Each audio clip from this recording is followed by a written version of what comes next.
Hello and welcome to The Print.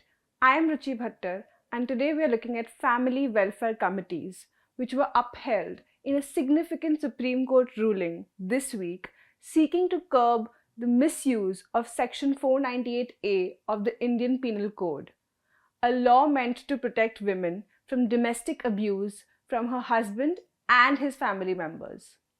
This verdict came from a bench led by Justice B.R. Gavai and Justice Augustine George Masih, while it was a matrimonial dispute involving an IPS officer where the husband and his family were jailed based on multiple allegations, including under Sections 498A, 307, and 376 of the IPC. The court noted the mental trauma caused by such incarceration and called for a public apology from the complainant.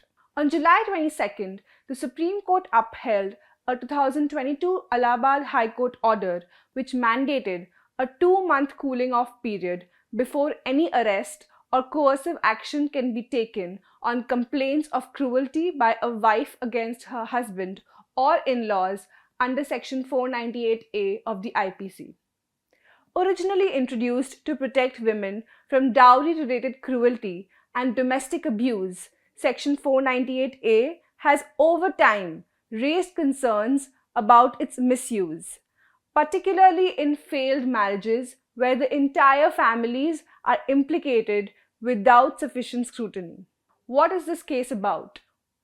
The IPS officer's husband spent 109 days in custody and his father 103 days. The court acknowledged the mental and emotional trauma this caused and flagged the risk of legal provisions being used for personal vendetta in matrimonial disputes.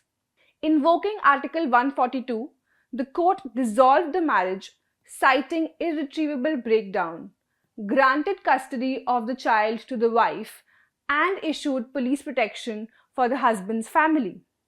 Importantly, it also ordered the wife and her parents to issue a public apology in national newspapers and on social media, though it clarified that this would not amount to an admission of guilt. So what are family welfare committees? Under the Allahabad High Court's 2022 guidelines, each district in Uttar Pradesh must have one or more family welfare committees supervised by the District Legal Services Authority.